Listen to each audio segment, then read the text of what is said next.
Hello and welcome to City Newsroom on City TV. I am Umaru Sandamadu. Now coming up in our bulletin, we'll bring you live updates on the abandoned health posts we have nationwide. Behind me is the ultra-modern University of Ghana Medical Center. It's criminal, it's wickedness. I don't have any other words to describe it like what I have described it. This is a magnificent facility that I don't think that we must abandon it like the way we are doing.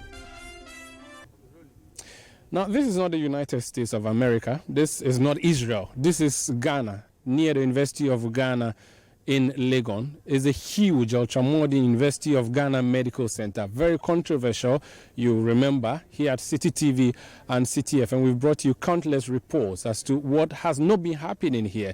As you can see it looks as dead as a cemetery. Reason is not being utilized to the proper levels. Of course, it's a huge referral center that should be busy and bustling by now, but nothing as much is happening. What we are here to do today is to follow the minority side in Parliament, the Committee on Health.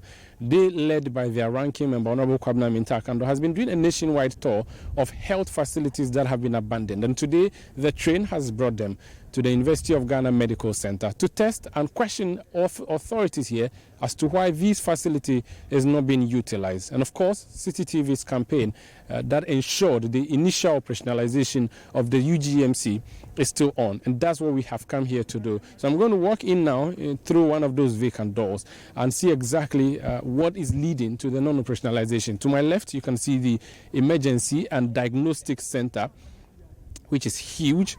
Behind me, there's the Outpatients Administration, or OPD. We have, to my right side, the Medical Training and Simulation Center. And then we also have elsewhere emergency and the VIP visitors parking with that. And then there's women and children. For now, what we are told by officials prior to our arrival here is that it's only the Obs and Gynae that is being utilized, and also the OPD on referral basis. But we are going to go through and investigate why this facility is not being utilized. So the members of the Parliamentary Select Committee, especially those on the minority side on health, have just emerged in there from a meeting with administrators and people who run this particular huge health center. We're not sure exactly what conversation they've been having behind the scenes, but we'll put some of the questions that we have to them, including why there seems to be a lack of activity here, and that will be questions we'll be putting to the administrators. And of course, we'll be hearing from the minority side what they have been told when they went for that closed door meeting. But suffice it to say that this is an environment that looks very lonely, not a typical hospital mood that you would see. Of course, it's a referral center, which means that people would have to be referred here before they are brought in. But it's still curious to know why in an ultra-modern facility would lay in this manner. So you can see the chairs in the background, clearly unattended, unoccupied. To the left side, you can see what looks like a reception and people who are idling about. I mean, typically, if you went to Kolebu Teaching Hospital or 37 Military Hospital, these are places that would be bubbling and bustling with people who have come in with various complaints and so on. But of course, it is midday, and this place looks as quiet as a cemetery. This is a member of Parliament for Nabdam, who is also a medical doctor, as part of the Health Committee of Parliament, and they have been touring here. He's just having a test of the facility they have. How is it looking? Oh, it's great. The facility is of a very high standard, and I hope that the patients will start coming in. Yeah. I see, but I mean, based on your own knowledge of, I mean, this setup looks good, doesn't it? Yeah, it's of class. Yeah. All right, so we'll wait and see. So what does it check? This what? This one is the oxygen saturation. That's on your finger. Yeah. And there's some. You know, the blood carries the oxygen to the pulse as checking well. your pulse as well. Yeah, the pulse as well. Okay. Yes. And what's in your armpit? Something. My armpit is the thermometer. There's another member of Parliament, he's going on the bed, and Honorable, what are they checking you for? My vitals. Vital signs. Okay, vital signs. Vital signs. This is very complicated for common vitals. I thought you just check. They are thinking of checking my BP, checking my temperature and what. Okay. So this is a member of parliament for Agotime Jopi. No, He's a member of parliament for Central. Forgive me, Sandra Tong in the Volta region. He's not unwell. He's just testing to see if things are working. Yeah, sure. Okay. I'm okay, except that I want to check. I don't want to scare your constituents. If they see you lying now, they'll think that maybe. They will ask someone to come and stand. No. I'm healthy. Okay. I'm okay for the job. So the member of parliament is doing well. Yeah. We're just checking. The usual things have been done. The Honorable Nabdan member of parliament is out of his test area. I can come to you. Yeah. How has it been? Oh, everything. You are a doctor, so your rating, everything is okay? Yeah, of a very high standard. Yes, and the staff very professional. So then maybe MPs will stop traveling outside Ghana for medical health then? That should be the ultimate. Not only MPs, but practically every Ghanaian. No, we don't have money to go. It's you, the MPs and the politicians who go. So we just want to give us an assurance that you stop using our monies to travel outside when you are in government especially. I mean, we have top-notch facility here, don't we? Yes, and we should ensure that we patronize them and make sure that they get to a standard. If indeed we have the human resource, we have the facilities now, what next? It's utilization. You're worried? Well, I'm worried sometimes because in Ghana, something of the sort that we've seen today, and thinking that, it's possible to start full operations in 2 or 3 months' time, you end up sometimes in years. And you wonder what is happening and whether it is intentional or that is just our nature. Okay. Okay. Thank you for speaking to us. Honorable Nabda, Member of Parliament, member of the Minority Committee on Health. I'll go back to the Central Tongue MP. I'm hearing a lot of beeping in his yard. Honorable, are you safe?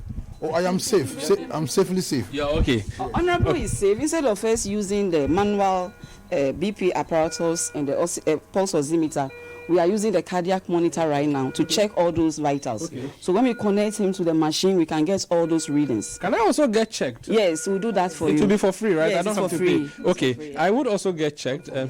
Free things are at times expensive. Free things are expensive, but these ones are not being utilized. So let me just utilize it for them before the machines go obsolete for non-usage. Okay. Thank you. So I would also attempt to. I'm not sure how it will feel like in that bed, but I'll make an attempt to see how things are going here. But what we are doing on City Newsroom, and of course City FM and City TV, we started this campaign long ago where we made so much noise. Of course, that's our job, to force the hands of government to operationalize this University of Ghana Medical Center. And as you can see, it's a huge edifice, beautiful building, woefully underutilized. And there are several challenges that have been adduced to this, contractual agreements and so on. But we'll test this to see why they have so many facilities and we are not having them utilized. I would also check myself. It looks very beautiful, the equipment there. I'll give it a test.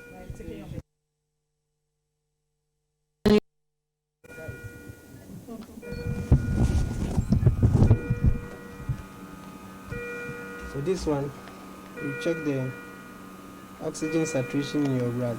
Okay, whether I have enough oxygen. Sure. I did a lot of breathing today, so I'm sure I have. Let's use this one. Okay. If you don't have enough in your blood, we have to give you oxygen. I pray I do. Okay. All right. Relax. Relax. If you don't relax, it will affect your BP. You are You can look at it. Relax. I'm tense then. Yes, and relax. Just relax. It's not easy to lie in a hospital bed where I come To from. affect the readings. Okay, I'll just. Okay. Let's start.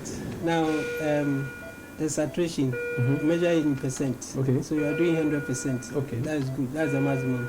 And your pulse, So I have enough oxygen in my blood. enough. Oh, cleared. The maximum. Awesome. Okay. And then your pulse is 88. That one too is normal. Oh, I'm healthy. Sure. Well, so you can see the huge facility that we have here, put up some years ago, but not being operationalized. Now, the minority side in Parliament, the Committee on Health, the minority side of that committee, led by its ranking member, the Honorable Kwabena Minto Akando, has been touring a lot of health facilities in the country, and today they've stopped at the University of Ghana Medical Center. Sir, you're welcome to City Newsroom on City TV. What motivated this tour Thank you very much. As members of Parliament, especially on the Health Committee, we are supposed to have first-hand information so that when we are debating on the floor of the House or at the committee level, we will be informed. Even if you are filing the question, you understand the particular facility or what you are talking about. And so we started this about 5 days ago. We are touring some of the health facilities that has been abandoned. Virtually everywhere we have gone have been abandoned. That is the saddest aspect of it. And what is the state of abandon? So is it the case that there's no one there, or they don't have facilities? They don't have. What is it that you don't see when you go? Very to well. Let me begin from Kumawu. When we went to Kumawu, what we saw was that there's a very big hospital there. They started the construction, I think, around 2015. They moved, I think they were about 65 or 60 complete, and they have left it in the bush. Not a single block has been added to it since 2016. Some part of the hospital has been burnt. Some part too has been taken over by bush, and nobody has gone to site since 2016. We think that a government or governance is a continuum, and therefore this present government was supposed to continue the project they inherited.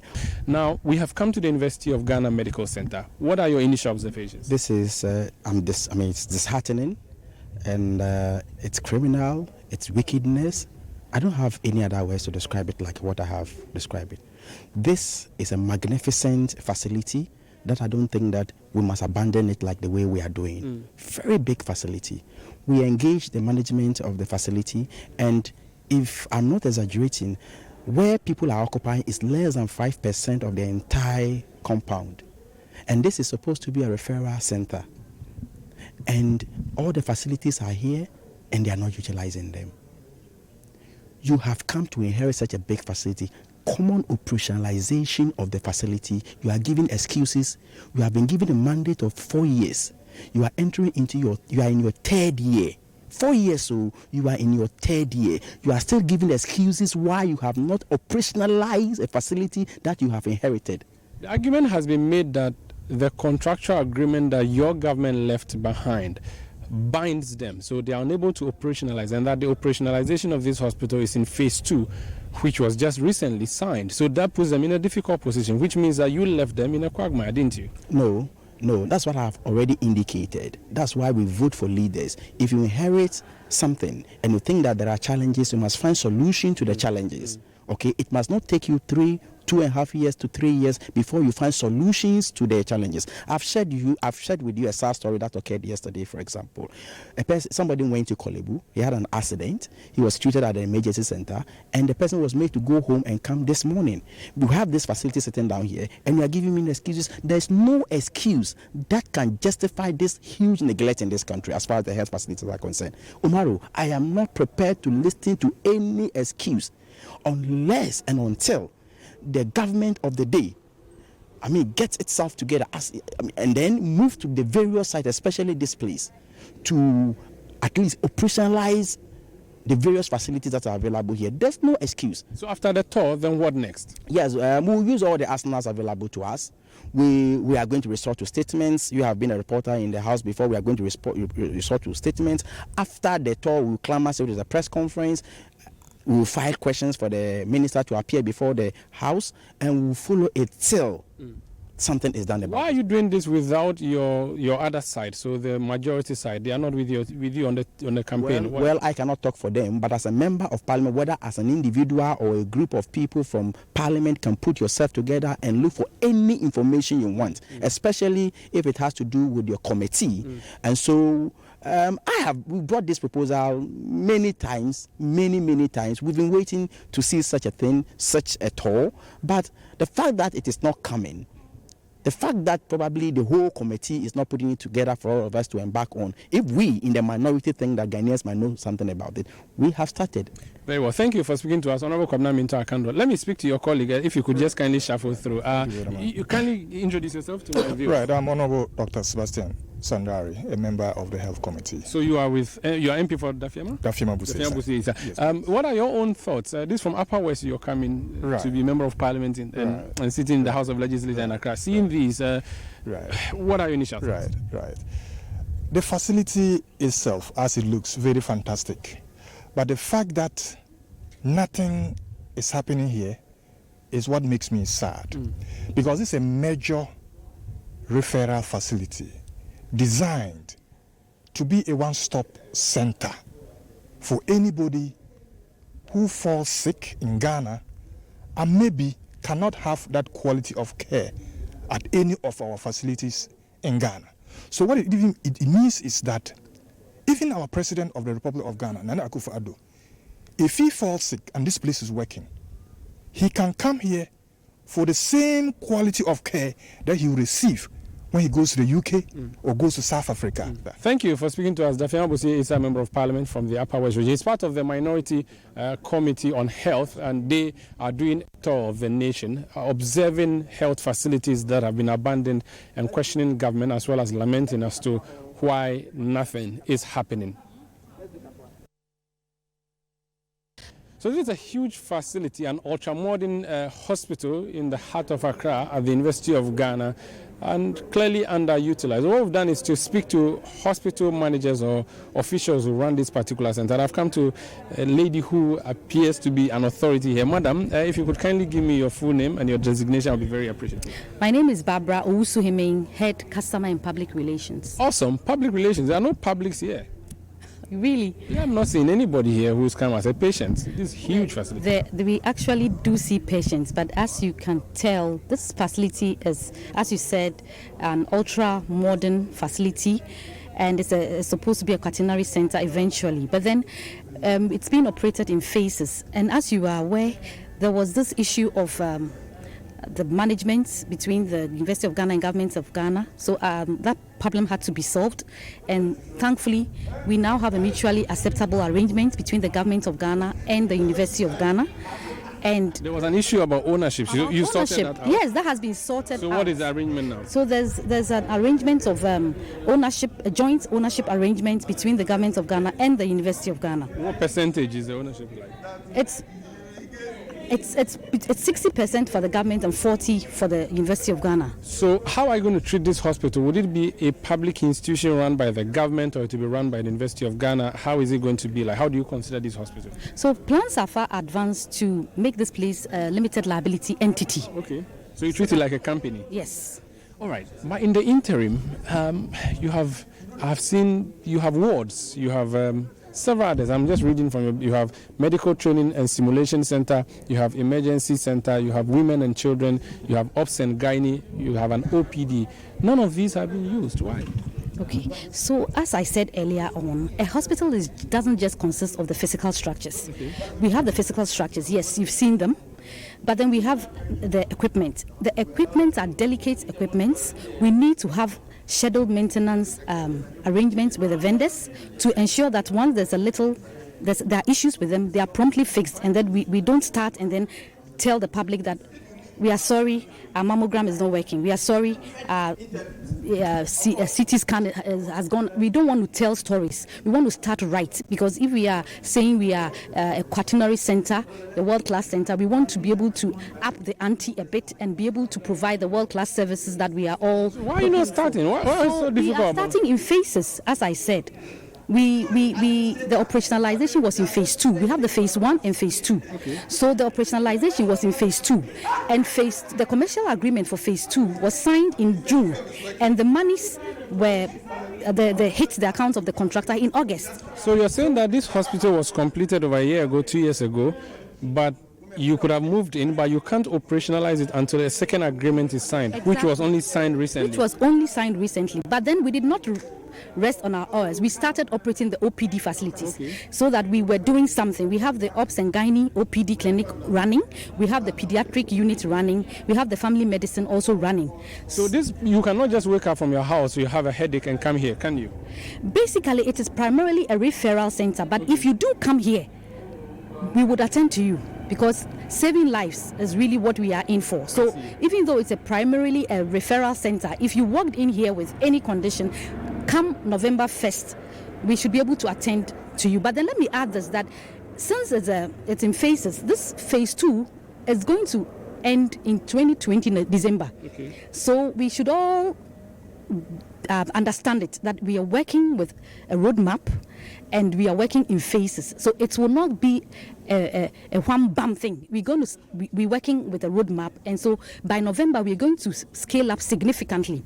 So from November you'll be getting more people here. From November we will have more facilities, more services. Sorry, we will be running more services. We have CT scan, fluoroscopy, imaging site is all going to be functional. Currently, how many staff do you have? Currently, we have over 100 staff, but I don't know whether you watched or you saw the ad. We've been given the financial clearance to actually recruit more people, and by November 1st, we would have gotten close to more than 200 people. So do you have doctors? Yes, we do. And you have nurses? And we have nurses. How many? Do you have a rough figure that you can give to me? We have over 50 nurses. And doctors? And we have doctors, about 10, but we are recruiting more doctors. How many people have you treated so far since you started? We have treated more than 400 clients so far.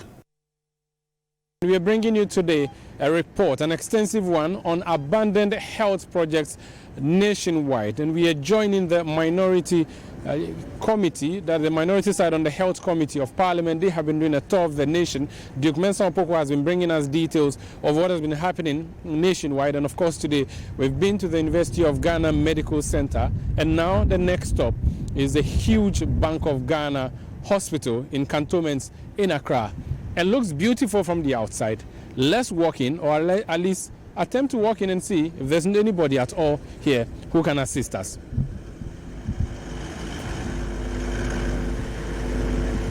Hello, sir. Can we come in? No.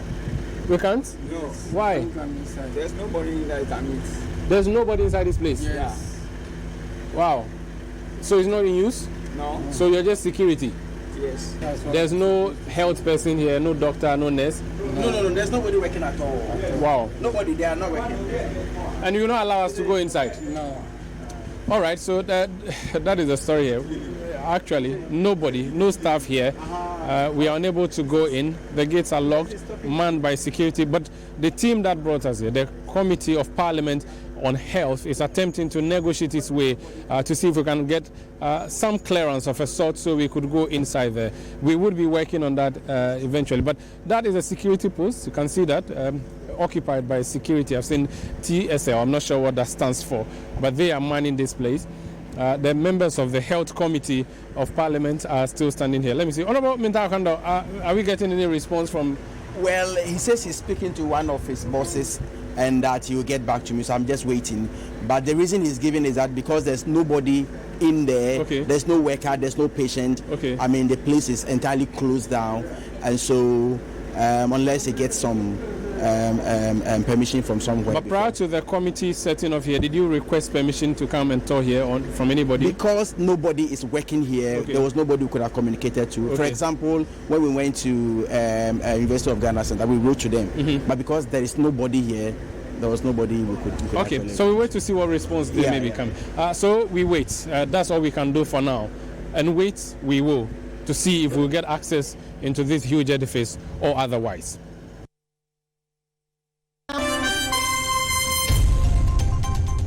Well, frustration on the faces of the committee members here. They're still stuck behind the gates. Unfortunately, they are not being allowed to go in, and we journalists, of course, are not being allowed. We've been waiting here for a number of minutes now. Let me speak to the leader of the delegation, Honorable Minta Akando. You've not been granted access? No, not yet. We wanted to find out whether or not there are people working there, whether or not this facility is operational. Indeed, we got here and the place is locked down. The security man is saying that, look, the place is locked down, locked up, and that even if you go, there's nobody to see, there are no patients, and we are just worshiping the structure. You check on your right, you can see the annex there. This facility was completed as far back 2016, and it's been sitting down like this for almost 3 years. That's what we see. Why should people care that this place has not been opened? Wow, we are talking about health facilities, so not any other infrastructure. We are talking about congestions in health facilities. Go to 37 and check for yourself. Go to Kolebu, go to Komfanoche. There are a lot of congestions at those facilities. And we have such edifices here, not being commissioned, not being operationalized, and we should not care. And a lot of our money have been sunk into it. we should care, Umaru. What is the reason the security people have given you for which they will not open the gate? What they say is that we have encountered this on a number of occasions since we started this our tour, so we are not surprised. Sometimes they give strict instructions that, look, don't allow people in. Okay. We've encountered some of these situations, but for us, we are satisfied because we wanted to see whether or not this facility has been put to good use. And from the security men who are keeping the gate, they say there's nobody in there, the thing is not operational. So what are you going to do next? Well, a lot of questions people must answer. We have a whole sector that is being manned by a minister, so he must answer questions. Well, they would have to just file out of this place because they will not be allowed access. And from the completed but locked up and abandoned bank hospital at Cantonment in Accra, I am Umaru Sandamadu. Thank you for watching.